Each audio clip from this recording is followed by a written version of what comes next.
If you could touch the alien sand and hear the cries of strange birds, and watch them wheel in another sky, would that satisfy you? Ah, thank you. I was wondering where that had got to. You haven't been trying to play this, have you? Ah, I see you've been doing the TARDIS up a bit.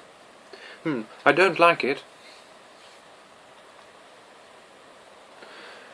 Courage isn't a matter of not being frightened, you know. It's being afraid and doing what you have to anyway. A new body is like a new house. You just need a little time to settle in. Oh. As for the physiognomy, well, nothing's perfect. Have to take the rough with the smooth. I think the nose is a definite improvement. As for the ears, though I'm not too sure. Quite frankly, what do you say to the ears? I'm being diminished, whittled away piece by piece. Great chunks of my past detaching themselves like melting icebergs. Ah, a noble brow. Clear gaze. At least it will be, given a few hours' sleep. A firm mouth. A face beaming with a vast intelligence. My dear child, what on earth are you complaining about? It's the most extraordinary improvement. Every great decision creates ripples, like a big boulder dropped into a lake. The ripples merge and bound off the banks in unforeseeable ways. The heavier the decision, the larger the waves, the more uncertain the consequences. It was on the planet Skaro that my old enemy the Master was finally put on trial. They say he listened calmly as his list of evil crimes was read, and sentence passed. Then he made his last, and I thought somewhat curious request. He demanded that I, the Doctor, a rival Time Lord, should take his remains back to our home planet, Gallifrey. It was a request they should never have granted. Great men are forged in fire. It is the privilege of lesser men to light the flame. Do you know, like we were saying, about the Earth revolving? It's like when you're a kid and they tell you, for the first time, the world's turning and you just can't quite believe it. Because everything looks like it's standing still. I can feel it. The turn of the Earth. The ground beneath our feet spinning at 1,000 miles an hour, and the entire planet hurtling around the sun at 67,000 miles an hour, and I can feel it. We're falling through space, you and me, clinging to the skin of this tiny little world, and if we let go, that's who I am. There was a war. A time war. The last great time war.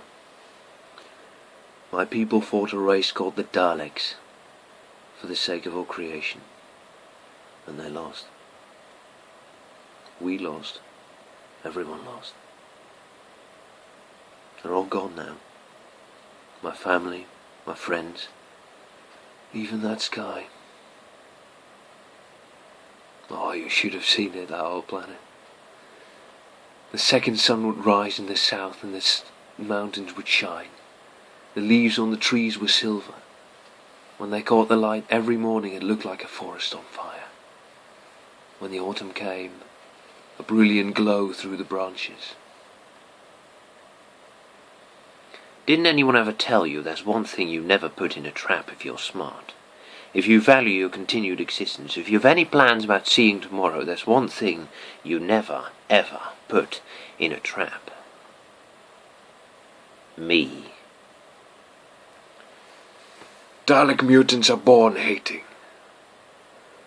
This is what stokes the fire, extinguishes the tiniest glimmer of kindness, compassion.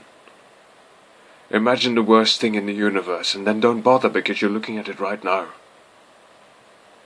This is evil, refined as engineering. Right. Interesting. That alarm. Anyway, that was it, of course. 12th Doctor done.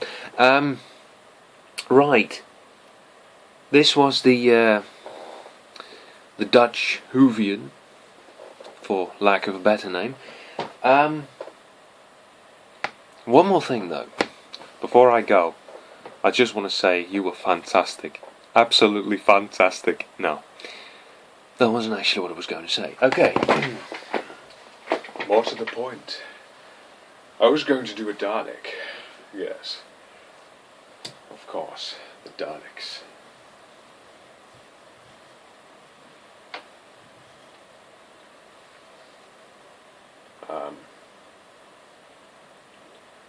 I'm the Doctor.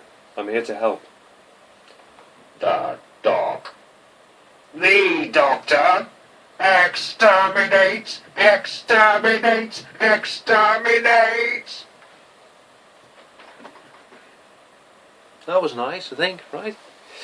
I hope that worked. Okay. See you later then. To the next video. This is the longest video I've ever made. That's good, isn't it? Anyway, okay, see ya.